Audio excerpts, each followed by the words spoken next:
Alright, welcome back to another video. I hope you guys enjoyed that little video. Right now, just in kind of a random world, I decided to put this place just to kind of make it look a little bit better than just the plain bare bones system. I'll show you that. It allows me to get a little bit more in depth. But this is the trading hall. So I've got a hall, and I've got the actual converter. Really, this is overcomplicated for what it does. These are pretty much almost completely unnecessary. I just did them so that it would look cool. I'm not going to do a tutorial for this. You guys can pretty much figure it out. I guarantee that you guys can figure it out yourself. That's how I got good. I just looked at videos that weren't talking about anything, and or didn't show how to do it, and I built it myself. For some reason, the direction is like screwed up with villagers and rails. Whenever they would come gliding into here, they would just glide right through, whereas in my testing world they didn't.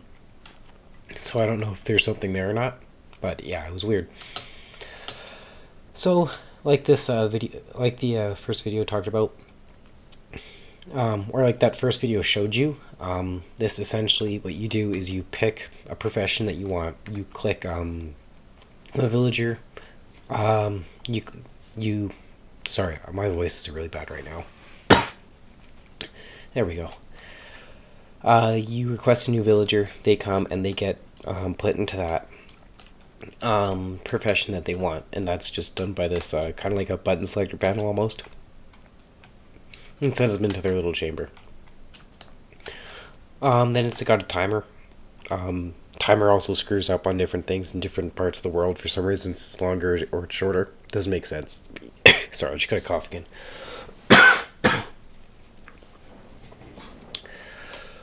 Ooh.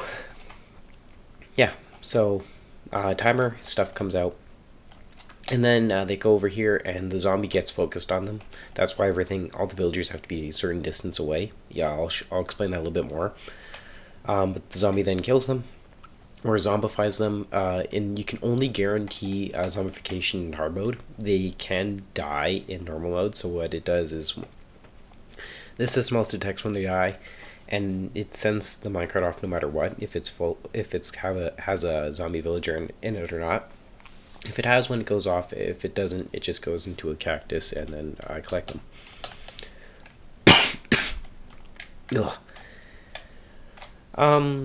Yeah, then they fall here, and we have a simple curing system. So when we press this button, we actually have a golden apple dispenser below. And we shoot down a potion of weakness from top, and that's how you cure them. Then you have to wait like 3 to 5 minutes. We have golden apple storage, and we have a potion brewer.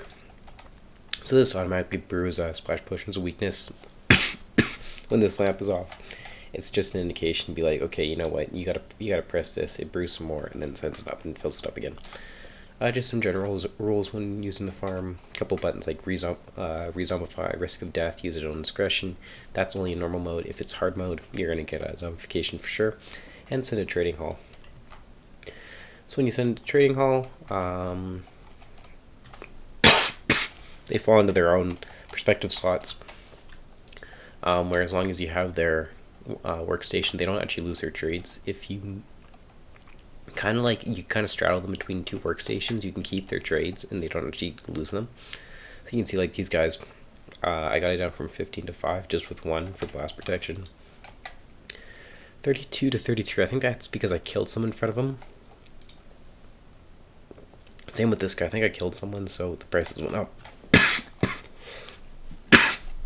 That's one thing you have to be careful about, because these guys can all see each other. If you don't want them anymore like this, that's expensive for impaling. What you do is you press this button, and they fall down to their death. Yeah. The systems, I kind of drop them off. It's activator rail. They fall off, and then they fall into their death. And you can see, actually, once I press that, it reset this cell. If there's ones in them, these redstone blocks come up, and nothing can actually fall into them. And this is just one big loop. It goes around. Yeah. Every system is pretty much exactly the same, or every cell is exactly the same. This is the complicated stuff. Really, it's overcomplicated, like I said. It's a potion brewer and pretty much a selector panel. That's it. These are like probably, they look complicated, but they're like they're timers. That's it. Yeah, and then our little zombification guy over here. If we click on him, you can see zombification. You do have to have a name tag on them. If you don't, they will despawn. What's nice is if you actually put a name tag on anything, it takes them out of the mob cap. And then I'm just using a simple villager breeder over here. You can see he pretty much farms when he has excess food, he just throws it at them. And they make babies, as you can see from that. Yeah. Shoot a minecart, that's actually all the request is. It's just a redstone line that comes over here and shoots off one. Any minecarts that are actually go through the system, once they lose their villager and they spit them off into their cell, they get broken by another cactus, and then they come all the way down to here for storage. Same with if they die in normal mode. There's another line that, let's see, it's this one here. Oh, you can tell I have an Enderman here. Yeah, there he is. Placed a dirt block. Yeah. The only thing that I really had to make sure was everything was lit up in here. So what we'll do is we'll head over to my testing world. It's where I design all my farms. And I'll just show you guys pretty much the more game mechanic things. Oh. That's weird. I got kicked. When did I get kicked? Server tick. Okay, yeah. I just actually updated that world to 18.1. Makes sense. There's a lot to save. I always have backups, so it's fine. You just load into Minecraft again.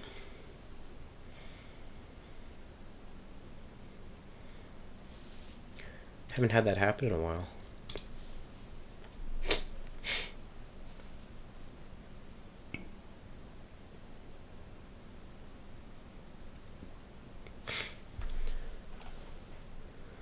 This is a red mushroom farm I'm designing right now. Should be done hopefully tomorrow. And you see I've got both of these main modules. So this is what it looks like underneath everything. Again, pretty simple. That's the cactus I was talking about where it gets returned. Yeah, and anything that actually, this is the part where if all of these chambers are full, I'm sure they're not ever going to be, because it's for 16. Yeah, there's 32 ones. You wouldn't ever need 32 villagers unless you want duplicates, but that doesn't make any sense. So whenever there's an excess, they get kicked off, and then they literally just fall to their death again, or get pretty much burned alive. This was my original setup. It's pretty much pretty disgusting. That's the same thing that's in there. It's just doesn't look as nice. So this is pretty much our trading hall with massive air quotes there. It was a tube just to store them, so I could proof what it was. You see, from 30 to 18. That's not bad for unbreaking. First one I actually got, you would not believe this, was Silk Touch for one block, or for 1 emerald. You can see exact same system. So this is where I first put them together. Didn't do any of the exterior because I didn't feel like it. Actually, yes, I did. What am I talking about? I didn't feel like doing the landscaping, the terraforming. That's what I meant to say. So you can see this big yellow circle. This is the zombies detection radius. I think it's 42. I'm pretty sure it's 42. So they can sense villagers within 42 blocks. As soon as a villager comes within this radius, they lock onto them. It's like heat-seeking targeting. It's pretty cool if you kind of think about it. But they can sense them. It doesn't matter if there's walls in the way or anything. So they can see them. So if you have one in that radius and then you have another one in your system and it's coming through and it eventually comes into here, he's still going to be focused on them. He's not actually going to want to hurt him because he doesn't even realize that he's there. So that's why you keep everything, all your breeding cells within a certain distance of your zombies, or with outside of a certain distance with your zombies. All of these have shielding on top because zombie villagers can burn if they're in the daylight. I had a little bit of an accident happen right here when I had one that I reset. It came through and it just started to burn. It's fixed in my video world or my showcase world, but didn't bother to do it in here. This one's all different again, like I was talking about. For some reason, the villager mechanics are just different. Yeah, so might as well demonstrate it. So if you come in here, first thing you want to do is pick one that you want. Really, you only ever want librarians, but say you want a farmer. Really, you only need one farmer. Come in here, you'd pick the block, you'd put it there, and you'd also click that. What we'll do is put the tick rate down so we can just see this a little bit slower. / tick rate. Let's go 5. So this is at a quarter speed. Regular tick rate is 20 ticks per second.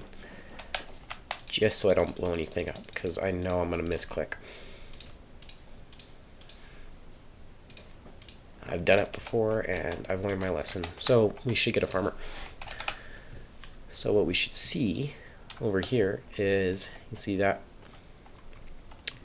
They apparently haven't decided to make a baby yet, so we can change that.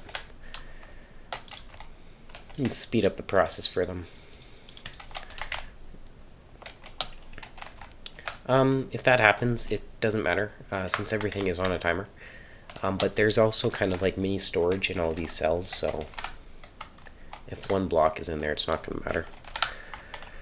Yeah, if we were to have a fake one, it would come in, it would break, and then after a certain amount of timer, it would get shot out. And then it would just go through the system and eventually get reset. So it doesn't matter. So now that we actually have villagers in the system, that's something that you kind of have to check manually. But if you leave it for like a couple Minecraft days, you should have like, I think it's like 12 per day if you sleep, because they only breed during the day for some reason. I honestly think it should be the opposite. So there we go. So now you can see it comes out. Let me turn the tick rate up maybe a little bit. / tick rate 10. A little bit quicker. So this is half speed now.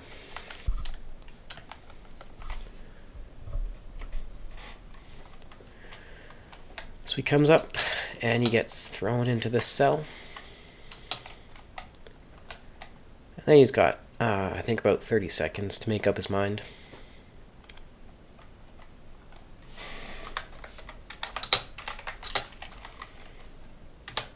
So there you go. See, now he's a farmer.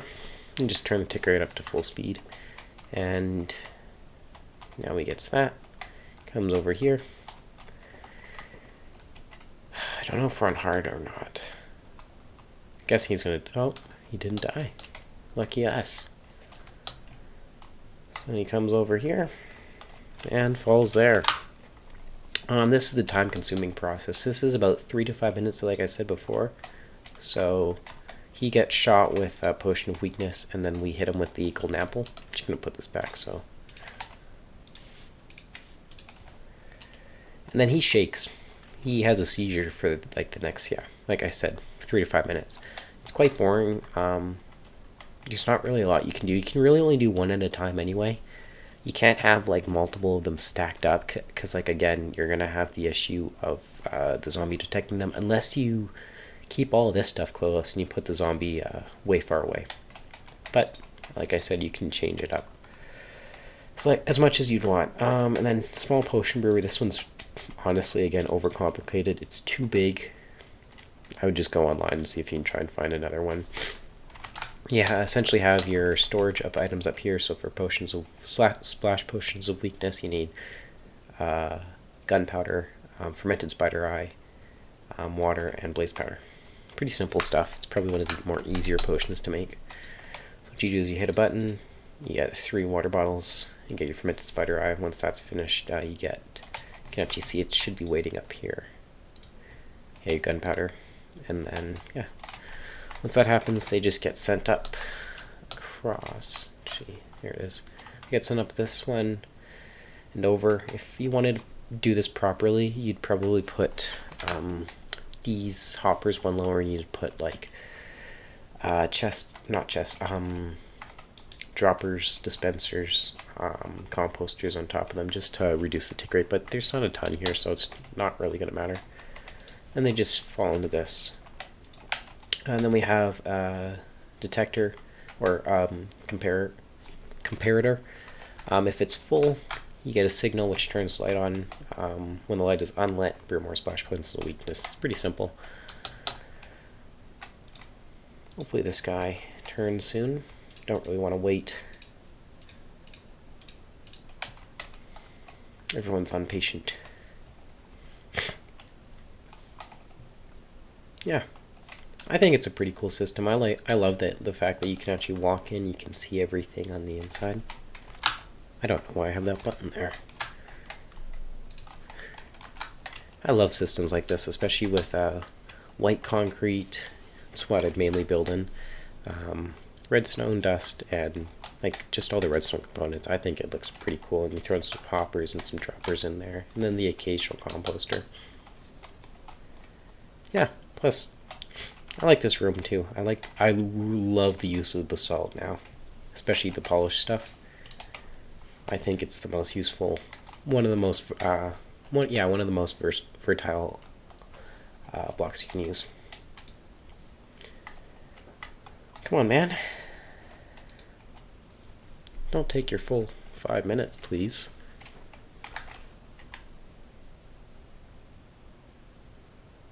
This is annoying. Even if you turn the tick rate up for some... Oh, there we go. Finally. Yeah, if you turn the tick rate up, for some reason it doesn't do it. So 20 to 14, 26 to 20, it's not great. But you know what? I'll suffer. So what you would do is you take a composter and you'd put the next spot. You can use the item frames to list what they sell you or something, but I don't really see it's worth it. Actually, oh no, we killed him in the other world. So what we can do is we can just go send a trading hall, and he'll be sent to our trading hall, and he should fall into this slot here.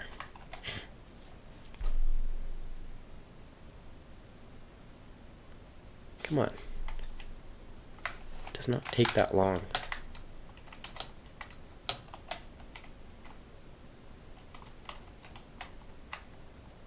Oh. Crap. Didn't see that. Okay, you know what? That's entirely my fault. Let me guess, he just died. Yeah, he just died. So what happened there was I sent him off. Actually, unless he's still in here. I would guess not. Yeah, so when I sent him off, I didn't actually test this world before when I put the exterior on, so he got hit by that and he just flew right back down here. And then because of the way that this is laid out, just for sending back to be rezombified, he followed that track. And this just proves my point of this really should only be something that you use on hard mode, as you're guaranteed it. Yeah, so when he came in here, he activated it. Once he died, he activated it again, and he sent it into there. Yeah. If I'd caught that sooner, I am sorry. But I mean, you guys didn't really miss anything special. It's a villager falling into it. So yeah, that's all I got for you guys today. If you like this video and you want to see more, consider subscribing. I'm hoping to post a little bit more frequently. I've been a little bit inactive lately just because of school and Christmas break. But that's all I have for you. Again, if you liked it, consider subscribing. It would really help me out. Yeah, have a good day, and I will see you in the next one. Bye.